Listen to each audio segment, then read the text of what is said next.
O Senhor é o meu pastor e nada me faltará.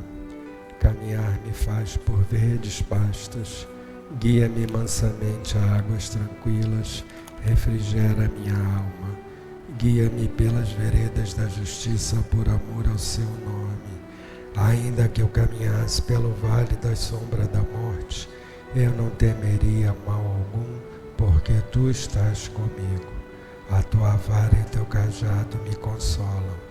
Preparas uma mesa perante mim, na presença dos meus inimigos. Unge a minha cabeça com óleo, meu cálice transborda. Certamente que a bondade e a misericórdia me seguirão por todos os dias da minha vida, e eu habitarei a casa do Senhor por longos dias. O Senhor é o meu pastor, não faltará. Pai nosso que estás no céu, santificado seja o vosso nome. Venha a nós o vosso reino. Seja feita a vossa vontade, assim na terra como no céu. O pão nosso de cada dia nos dai hoje. Perdoai as nossas ofensas, assim como nós perdoamos a quem nos tem ofendido. Não nos deixeis cair em tentação, mas livrai-nos do mal. Ave Maria, cheia de graça, o Senhor é convosco. Bendita sois vós entre as mulheres, bendito é o fruto do vosso ventre, Jesus. Santa Maria, Mãe de Jesus, rogai a Deus por nós, pecadores, agora e na hora de nossa morte. Amém. Amado Pai, estamos todos esta noite aqui em Teu nome e rogamos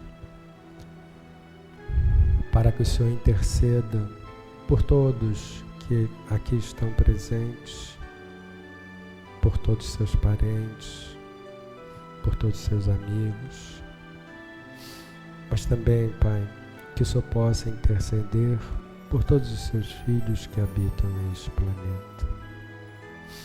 Nós saudamos a Deus manifestado em seus divinos aspectos, Pai, Filho e Espírito Santo. Nós saudamos a todas as linhas de Umbanda. Nós saudamos e pedimos a força a todos os orixás de Umbanda. Nós saudamos e pedimos a força à Fraternidade Branca Universal, a Miguel Arcanjo e a Melquisedeque. Nós saudamos e pedimos a força à corrente franciscana, a São Francisco de Assis e ao Caboclo do Pinambá.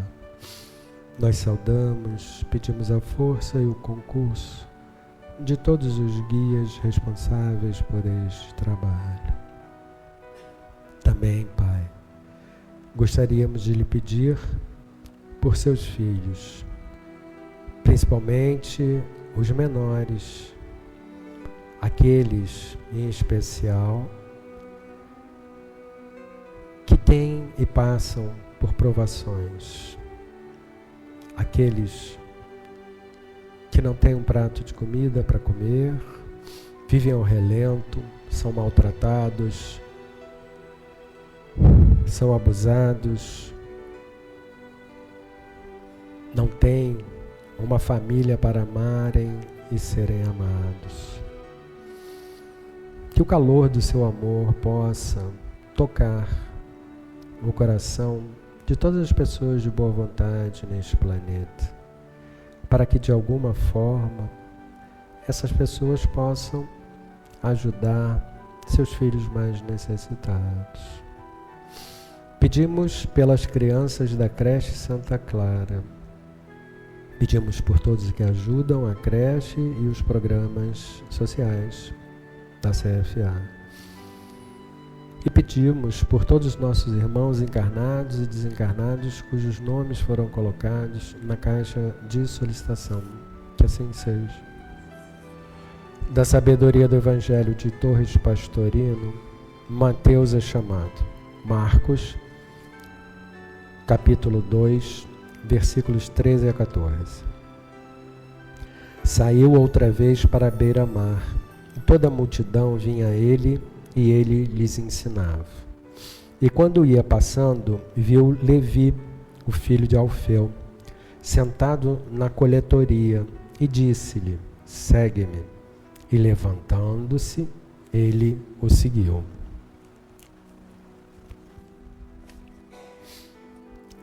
Muitos de nós ainda agimos na personalidade, como se fora ela o nosso eu verdadeiro e único. Preocupamo-nos, então, com os bens materiais, bens que nos aumentem as riquezas durante a romagem terrena. Nada há de errado em usar os recursos disponibilizados a nós, enquanto não chega o momento de a tudo renunciar, para dedicar-nos inteiramente à vida espiritual. Mateus, dito aqui Levi, exemplifica o caso do homem de negócios que se preocupa com os bens da terra, mas ao ouvir a voz de chamamento do Cristo, resolve abandonar tudo e seguir o caminho da perfeição. O momento do chamado é uma oportunidade que não deve ser perdida por nós, mas é indispensável saber ouvir a voz que nos convoca, reconhecê-la quando vem de dentro do nosso coração, não confundi-la com chamados externos, intelectuais ou emocionais, de encarnados ou desencarnados, que prometem o que não podem dar, que denominam a si mesmos mestres ou gurus, coisa que jamais o próprio Jesus fez, pois nos esclareceu que um só é o nosso mestre, o Cristo. Cada um de nós deve permanecer atento à própria personalidade, para que não viva a preocupar-se com excesso de recursos materiais. A individualidade deve reclamar da nossa personalidade quando esta só cogita de juntar tesouros que a ferrugem consome, a traça corrói e os ladrões roubam. Então, essa passagem, Jesus está chamando seus apóstolos, né? Chamou Pedro, chamou André, irmão de Pedro, chamou Tiago, chamou João, o evangelista, e agora ele passa perto da coleteria, onde Mateus, Levi, né, que era o nome dele, estava colhendo impostos. Como é que funcionava isso naquela época? Eles eram chamados de publicanos porque eles administravam a dívida pública, vamos dizer assim. Então, como é que eles faziam? Eles compravam do Estado, né, pagavam ao Estado um determinado valor e poderiam, então, como se fosse uma alfândega, administrar a passagem de pessoas, de tudo que eles quisessem que passasse por ali, né? E só que os judeus, eles tinham, né, que era o povo que morava lá, né? Eles não gostavam dos cobradores de impostos, porque e que a maioria era judeu, assim como Levi era judeu, porque eles iam contra os interesses dos judeus, né? Então eles tinham esses cobradores de impostos como pecadores, né?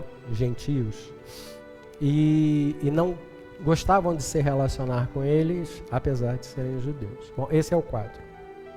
E aí vem Jesus e chama Mateus. O interessante dessa passagem é a gente notar que quando Jesus chama Mateus, ele não pensa duas vezes. Ele atende e vai. Ele larga a coletoria para trás, né? Depois vem o banquete que ele dá para os seus amigos, para ele se despedir também dos amigos para uma vida nova, que de alguma forma ele resolveu trilhar, né? Então, toda essa história, esse evangelho traz para a gente o quê? O Cristo, ele não faz acepção das pessoas. Ele não chama só alguns, ele chama a todos nós, a todos os filhos de Deus. Mas como é esse chamamento? Esse chamamento é interno, é a intuição, né? É essa força crística que vem e gera uma intuição, né? Nos dá uma intuição para que a gente possa seguir o rumo certo, em direção ao Criador, em direção a Deus, né? Uns de nós abafamos essa intuição 100% e ignoramos ela totalmente. Outros de nós até damos atenção a essa intuição, a esse Cristo, tentando nos mostrar, né, o caminho que nós devemos seguir para que a gente possa evoluir, para que a gente possa evoluir, talvez não seja a melhor palavra, para que a gente possa se libertar da dor, libertar da angústia, libertar da ansiedade, libertar de tudo isso que a nossa vida cotidiana traz para nós. Mas por que ela traz para nós? Porque nós buscamos. Nós, com o nosso comportamento, com o nosso pensamento, atraímos isso para a gente. Atraímos essas angústias, essas dores. Por quê? Porque nós ainda não encontramos esse caminho que vai nos libertar. Então, o Cristo está continuamente nos chamando. Mas o chamado dele, como Jesus falou, que o jugo dele é leve, é suave. Ele não é forçado. O Cristo não força, não nos força a fazer nada. Ele só chama, ele só mostra o caminho. Ele fala, venha, venha por esse caminho. Nós é que, com o nosso livre-arbítrio, temos que decidir se queremos ou não esse caminho. Cabe a nós também nos esclarecermos um pouco mais da nossa realidade, né? Existe muita literatura hoje em dia, no mundo inteiro, que nos ajuda nesse caminho de esclarecimento, né? A gente entender, né, o que somos, né? Qual é esse nosso caminho, como trilhar esse caminho, como evoluir, né? Como se libertar de todas essas questões que nos afligem, né? Jesus é o Mestre. Ele veio, né? Evangelho, o nome, a palavra evangelho significa boa nova. Ele veio trazer a boa nova. Ele não estava trazendo a boa nova negando as leis que já existiam. Ele estava mostrando o caminho. E é o caminho de amor ao próximo. Quando a humanidade interiorizar isso, nós daremos um grande salto, né? Mas cabe a cada um de nós traçar o nosso caminho independente do que os outros fazem. Cada um tem a responsabilidade de seu próprio caminho, né? Assim como o pastorino colocou no texto aqui, não adianta ficar procurando mestres e gurus, tanto encarnados como desencarnados, que eles não têm condição de fazer, de nos ajudar a evoluir. Jesus, um dos espíritos mais evoluídos que esteve nesse planeta, encarnado nesse planeta, agora ele está desencarnado, nem ele fez isso, né? Nem ele teve a intenção de fazer isso. Por quê? A mudança no ser humano, ela tem que partir de dentro para poder transformar. Não adianta nada vir de fora que não vai fazer a gente se transformar. Cabe a nós refletirmos sobre o que a gente quer, qual é o caminho que queremos. Estamos cansados de sofrer? Mateus era um homem extremamente rico, porque dizem que na época, tipo assim, eles ganhavam 3 vezes mais do que pagavam ao governo. né? Então ele cansou disso, ele não via mais interesse nesse tipo de coisa, né? Então, o poder, ele tem essa característica, a gente sempre quer aquilo que a gente não tem, a gente quer o poder e todas as consequências que isso trazem, mas quando a gente consegue, a gente vê que isso é uma coisa vã. E nós ficamos desiludidos. Mas o Cristo está dentro de nós, em nosso coração.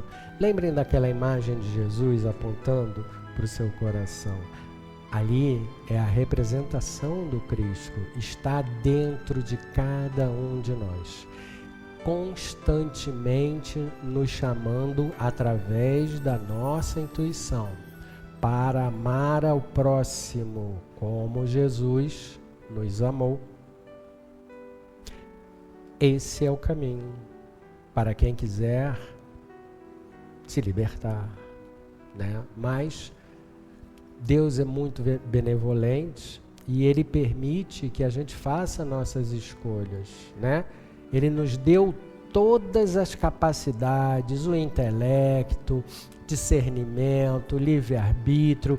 Ele nos deu tudo para que possamos decidir para onde nós queremos ir. Basicamente, para que a gente decida qual a frequência que nós queremos nos conectar. Frequências altas que nos levam à luz ou frequências baixas que nos afastam da luz, né? O mundo está passando por problemas sérios hoje em dia e a gente pode chegar à conclusão que tem muita gente que está se afastando da luz, né? Mas aquilo que eu falei, cada um sabe de si, né? Então cabe a nós, por mais que a maioria faça um caminho diferente, cabe a nós discernirmos, né? Usar o dom que Deus nos deu e saber o que é bom para nós. E ao saber o que é bom para nós, seguir o caminho disso que vai nos libertar. E sempre escutem o Cristo através da intuição. Ele nos mostra o caminho, não frequentemente, mas pontualmente vem a intuição do que a gente deve fazer. Esse é o recado de hoje. Senhor, faz de nós instrumento da sua paz. Onde houver ódios, faz com que eu leve o amor. Onde houver ofensas, que eu leve o perdão. Onde houver discórdia, que eu leve a união. Onde houver dúvidas, que eu leve a fé. Onde houver erros, que eu leve a verdade. Onde houver desespero, que eu leve a esperança.